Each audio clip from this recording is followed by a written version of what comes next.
to our family. We'll lose a little prestige. And, yeah, we'll change his name to Philisrid. And now if we take a look at our families, we're at 4 of 2. Our family's grateful. So our family has 20% monthly wage discount, gains more loyalty, and gains more stewardship. Now, 7 isn't that good, you're right. Like, in terms of stats, we don't have the greatest military people in our empire, but he's the best that we've got by a fair bit. So we're going to have Gadish over here. He's 30 years old, and we're going to have him lead our army. I'm going to move us over to the border with Lian over here. Now, note, even with the food system, desert tiles do still have fixed attrition. Any desert tiles will give you attrition regardless of supply limit and regardless of food. But this is a hill, so that's going to be okay. Let's build up some troops here. So, the combat system in Imperator Rome shares certain mechanics with the combat system in EU4, for example. But it's not quite the same. I've been trying to do as much reading as possible on the combat system because you've got these 3 roles. You've got primary cohorts, secondary cohorts, flanking cohorts, and you can only list 3 types in here, but you can have more types of units than that. There's tons of different unit types in this game. There's actually more than this. We don't have access to a bunch of them because we don't have elephants, we don't have iron, and things like that. So we don't have access to every unit type in the game. You only list 3 here. So what does it do with the other ones? Hey, there's a button here for preferred size of flank. What does this mean? How do you use it? Where does it come into play? It's a whole thing. The big thing to simplify the combat mechanics, if you're new to this, there's going to be one big battle line. And unlike EU4, there's not a secondary battle line for artillery. Basically, there's one big battle line, and I believe the combat width in Imperator is basically just 30. And I don't know if it really changes. So you can have up to 30 cohorts on this front line. If you have more than 30, some dudes are going to be in the back line, and they're going to wait for guys in the front to like get killed or retreat or whatever, and then they'll come into the front line at that point. The flanking system, this preferred size of flank, really only comes into play in the situation where you have more people in your army than the combat width allows. And what this will do, the preferred size of flank, is it will reserve a certain amount of space on both ends of things for your flankers. And in fact, you don't want to set this too high because you sort of kind of don't want in a situation where, let's say we actually had 10 camels, and our camels are set to flankers. We had 10 flankers, and for some reason the combat width of the battle was only 10. Then we would only use flankers. I don't think that's really going to be a thing. So this button, I think leaving it at 5 is fine. It's only going to come up if you're at full combat width and if you have a ton of flanking units. Now, flanking is quite nice. Flanking really only benefits you if you have a bigger combat width than your opponent, because what it means is your flankers off on the end can sort of like double or triple up attacking the same person. It's based on their maneuver. Camel cavalry has a maneuver of 4, so they can attack someone up to 4 spaces away, which means they can really gang up on one person. Again, it sort of mostly only matters if you have more than they do, but if you do, you are going to obliterate them to an extreme amount. What I think I'm going to do here is I'm going to reinforce this army. I'm going to add 2 more cavalry because camels are cool. That'll bring us up to 8 total. And then I think I'll do is I'll get 1, 2, 3, 4 skirmishers. Skirmishers are, they're light infantry. They're not very powerful, but they are cheap. They also have a bonus that they only count as 50% weight for supply limits. You can see there. In there. So even though there's still like, 1,000 dudes in this army, they don't take a lot of supply. So in a low supply area like we are now, it's going to be a lot easier for us to pack in higher numbers of dudes with the skirmishers. Camels don't have that, but they don't consume much food. There's a thing. They store more food, they consume less food. Yeah, and if you compare it to heavy cavalry has double weight for supply limits. And we did actually start with some over here, but I don't think we're going to build more. All right, so we'll move to the front. We'll do that. We only have 12 bucks left, which actually isn't even enough for a trade route. So everything's going to be X'd out here, not because we don't have a relationship with people who can send it, but because we need more money to be able to initiate the trade route. You can see why I decided not to build the boats right away? Because we wouldn't have been able to build the army. Now, we may not go to war with Lian over here. What's going to happen is I'm going to wait until we can get our claim, because see, they're making alliances. They're allied to both the same people I'm allied with. And they don't always ally with those people, and those people don't always come to Leanne's aid in the war. I think what's going to happen here is when we go and we check to declare war, I think what's going to happen because of the alliances, all my allies would actually go and defend Leon, and I would be fighting solo, which means we won't do it at all. So we'll have the claim, and we'll just back out and say, never mind, oh, I didn't mean to make a claim, instead I'm going to offer you an alliance versus Egypt, and that's going to be it. And then we're going to have to play tall. But I've done a bunch of test games. I've probably done a dozen test games of this, and it is very, very, like, random. It'll change every time how these alliances shake out and what that means for your early conquest. I think this is going to be a game where we're not going to get to do early conquest. Army sitting here. Are we being, Oh, we are above our supply limit here. Hold on.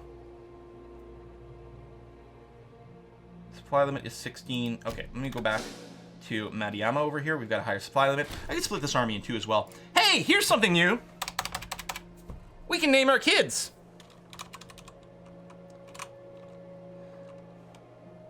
So we're gonna have Cooler Warrior over here. There you go. A bebe. So we're trying to sort of get friendly Phrygia, although that's not gonna be enough for us to ask for an alliance. Okay, we have a claim. Let's pause a sec. Now this hasn't happened before. Did I tell you, it's like, it's gonna be very different every time. Egypt is offering us an alliance. Because I was concerned, one of the things that can happen, we can be 2 minutes into this game, and Egypt can declare war on us. And that's basically the end of the game. Because let's compare numbers. I have just built myself up to 12 cohorts, right? We started with 6, I'm up to 12. Hey, Egypt, how many troops do you have? That is incorrect.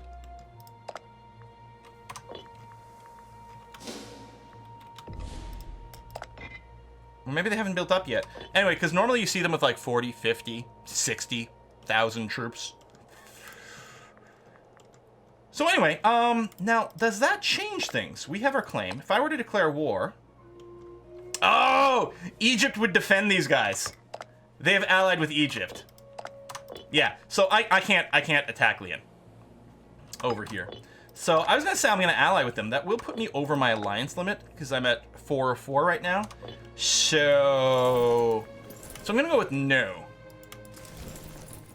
Now I'm a little like, oh, why did we build these troops up? Womp womp. Because we're actually going down on money. What I think I might do is drop the heavy cavalry.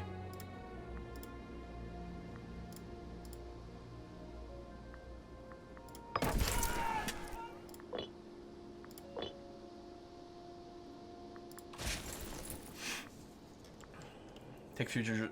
Well, attacking these guys, attacking Judea would bring me into war against Phrygia. Yes, smaller nations can ally with larger ones. You're right. That didn't used to be possible at all. It's still hard for you to ask a bigger nation to ally, but the bigger nation can ally with a smaller one. You know, it just has the stat disadvantage, so it absolutely can happen. Yeah, I'm going to go ahead and just drop these guys. It'll cost us money. We have to pay them to leave, but it'll lower some of our maintenance. And actually, you know what? Yeah, see, now we're making that money.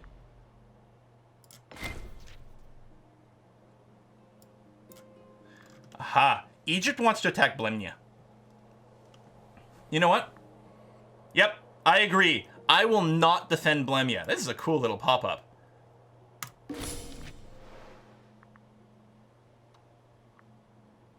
Yeah, so we broke our alliance with Blemnia. So maybe we'll go ahead and ally with Leon for now then. Unless we don't. See, they have a CB against me. I wonder... No, there's no way they'd start a war because we're going to be attacked, like, they'd be attacked by Egypt.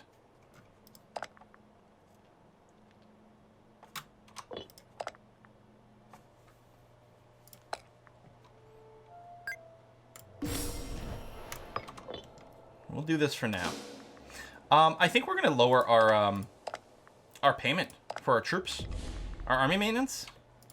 They're going to be sitting at 80% morale, which isn't very good. Remind me about that if there's barbarians. But I guess we're going to grow tall. So let's take a look at our missions here. So the only mission we have currently is Matter of Palestine. So if there's not custom missions...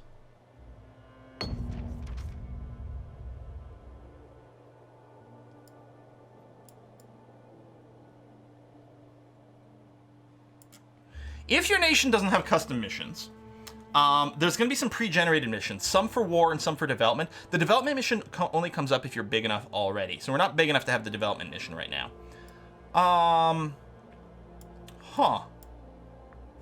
Okay, Egypt. Harvest failures. Ooh, spend money. Food modifier. I think I don't want to spend money. If I take relocation, will mitigate the strain.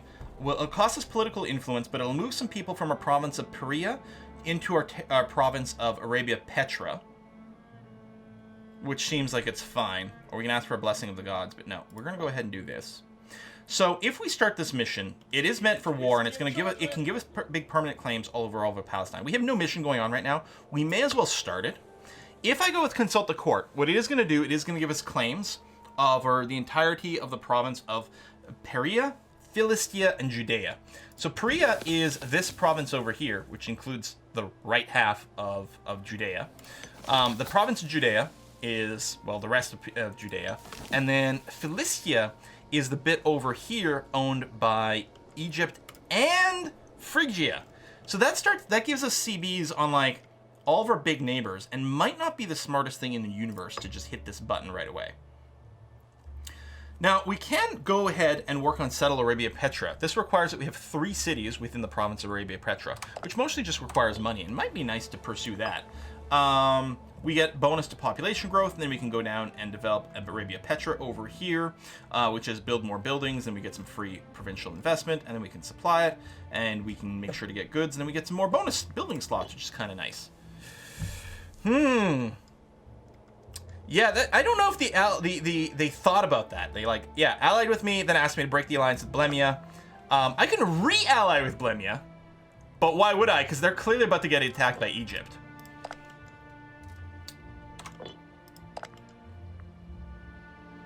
Yeah, so we're allied with all of our southern neighbors over here, which I think is what we're going to have to do for now. I think there was some whiskey and chocolate came in, wasn't there? Hey, it's Cooler again! Was that baby not a baby girl? Yes, it is! Also, thank you for naming a baby after me. Cooler, you're welcome. And yes, I believe it was a daughter. So we're making friends with Frigate for now, but I mean... they only have 1 ally. They might decide to ask me for an alliance. Do it. Egypt has low cohorts. Yeah, but they're building them up. They're at 63. They still have 64,000 manpower and 600 money. Egypt doesn't have... It has currently low cohorts, but it's building up 1 billion of them. We're not going to be able to take Egypt.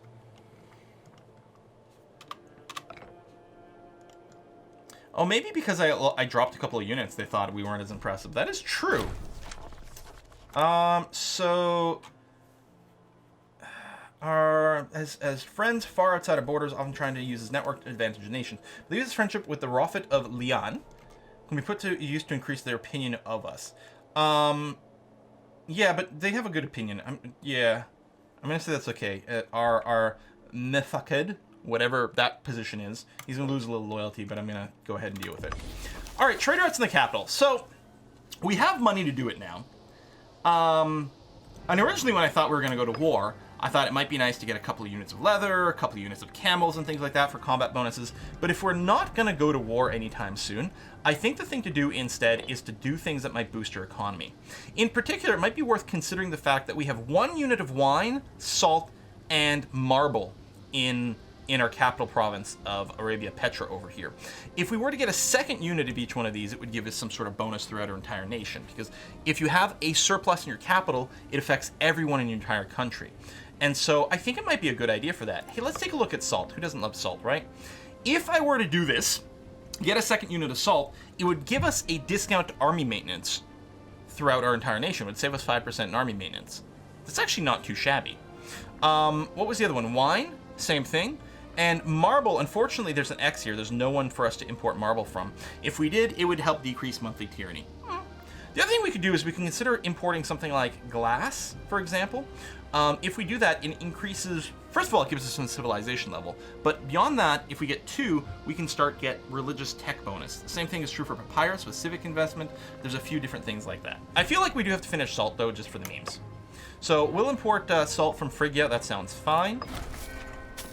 There we go. So it costs money to establish the trade route, but once you have the trade route, you do start to get commerce income from that.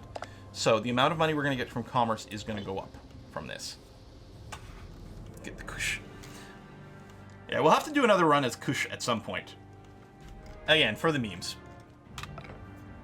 So our income, there we go, 2.4 per month. And yeah, we want to keep bringing in some more trade routes. I kind of like the idea of maybe trying to see if we can get glass going on. Yeah, there's more than one place we can import glass. And yeah, it gives us 0.25 money every month.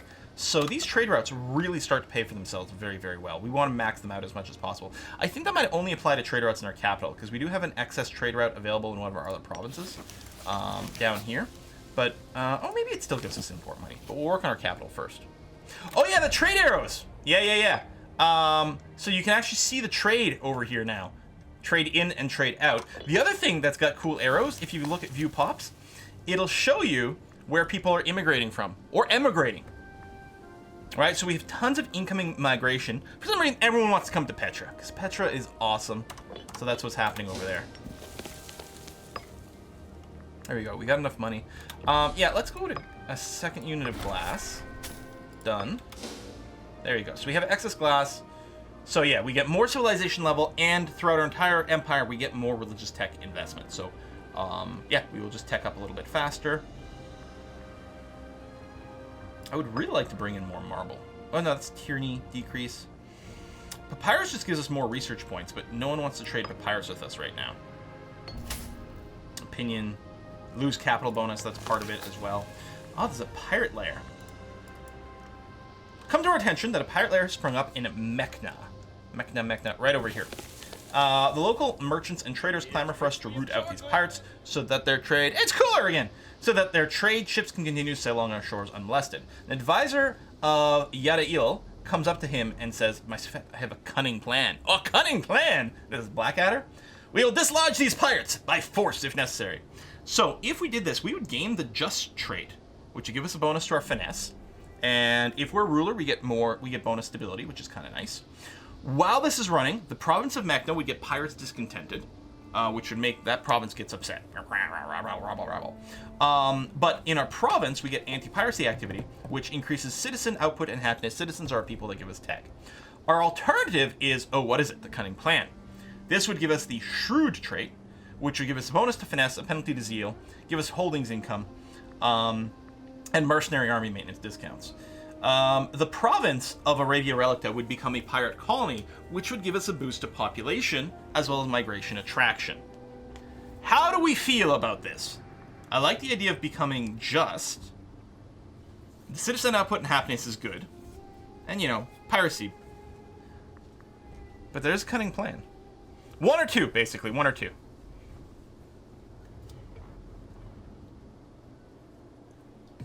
I want Twitch integration for this.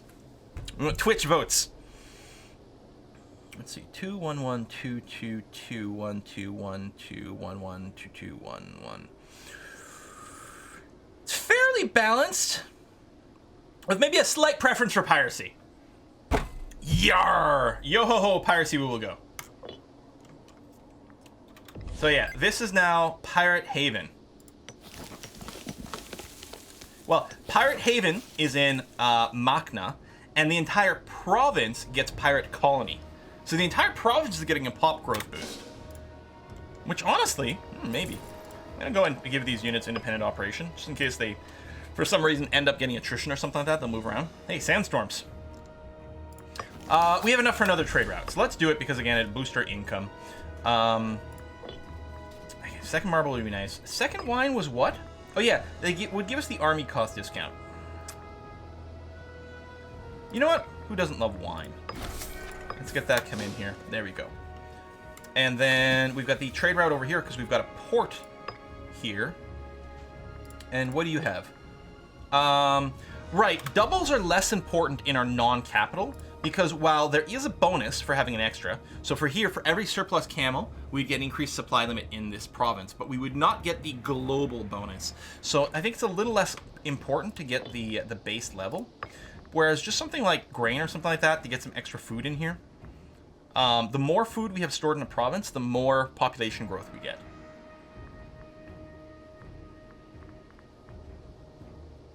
Or we could just get some output. Slaves. Freemen. We have a fair amount of tribespeople. Let's get wild game. Increase our tribespeople production. There we go. Okay. So, our economy here, you can see that even with all these trade routes, we still make more from taxes than commerce, but still. The Wandering Wiseman. He's kind of annoying. Because, yeah, rumors of exceptional traveling wise men have spread. Apparently, he has been teaching some of the locals a warped version of our own faith, turning some of those who had previously not believed in the Arabic pantheon. As your people's faith is already changing, this would be a good opportunity to reassert our own authority in the area, though it would be an expensive effort. So, option one, we could let him continue his wanderings. What harm could he possibly do? What could possibly go wrong? We would gain stability, which is nice. We actually have above 50% stability already, which is nice. This would gain more of it. And one of our places would get some local unrest. It would convert a couple of Hebrew freemen to Arabic. So from Hebrew to Arabic. Or the gods only hold one truth. We would gain tyranny, spend a bunch of money, but get 10 stability. Check. Oh, okay, we'll check all this afterwards. So for the record, right now, our population is basically completely Arabic. We've got a couple of Hebrews. So this would convert, like, maybe the last of our Hebrews over to Arabic. Versus very expensive. You know what? What could possibly go wrong? Yeah, wander around, buddy. Stability increased. And yeah, positive stability is quite good because you get more national growth. More research points, more all kinds of things. I really like the growth, because if we grow, it would be good. Let's come back to the piracy thing in a second. Right now, we have 102 pops total. 102 pops total. If you compare Egypt, 1,700. Phrygia has 2,700. So with our 100 pops, we are not a very big nation. 104 over here in our neighbor of Leon. It would have been so nice if we could have started the war, because first of all, we probably could have annexed the whole thing. And even if we didn't, we would have gotten so many extra slaves in our capital. So, having decided to work with pirates, Nabitia has sent envoys, Nabitia is us, has sent envoys to their captain and established diplomatic relations. The pirates have shown interest in our overtures of cooperation and claim they would be willing to work with us in exchange for our protection. The question remains, however, as to how we would prefer to best make use of the pirates' skills. We will designate all of Arabia Relacta, that's this whole province down here, as a safe haven for pirates, and in return, they will protect our trade while forcibly diverting our neighbors' trade ships to our ports, or they will share their expertise and experience with shipwrights and sailors. So, we could kindly extend an invitation to passing trade ships stopping our ports. This would give us, for 5 years, pirate-free state established, which would give us more population growth, more commerce value, or they can strengthen our navy, which would give us a boost to recruiting ships and give them some experience. Oh, and actually give us a bunch of ships. Guys, I kind of want to go this, and I want to go raiding for slaves. Since we didn't do the warfare, they're going to strengthen our navy. There you go. Oh, 7. So we get, we get a bit of a mix. Excellent. We're going to buff this up. We need 10 units of ships over here to go pirating. I'm going to build the cheapest possible ship over here. The Liburnian. It's not as good as the Trireme in actual combat, but I don't think that's going to be an issue. And it has some more maneuver, which is kind of nice. These are basically your flankers. So we're going to build 1, 2, 3 of those so that our navy gets up to size 10, which means we can go raiding ports for slaves.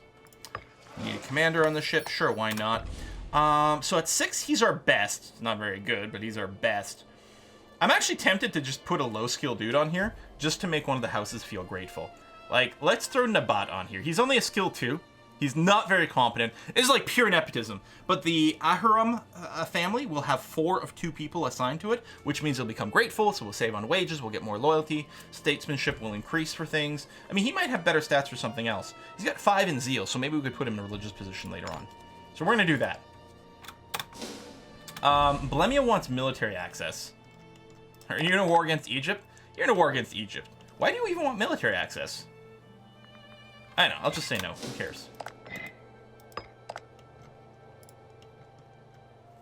Oh, New Omen. I think I'm going to keep going for taxes. You know, I might have gone morale for armies, but I think we're like... Well, Egypt might still start some shit with us. Leon, you are going to get that. Right, because you're still allied with Egypt. Press ganged. Did I forget Coolman's donation? Oh, right, because it came in while we were reading it. There's 2 people that start Coolman 2x2, so be careful. Yeah, I've noticed. There's like a couple of people with a similar username now. Apparently the cooler username is, well, it's just too cool. All right, we got our navy ready to go. So what we're gonna do, wait, can I go all the way up these rivers? I did not realize these were rivers that can go up. Oh my God, I can raid for so many slaves. So many slaves. Okay, maybe I'll start down this edge. Now this port does have 5 people, isn't protected by a fort, so I should be able to go and capture slaves over.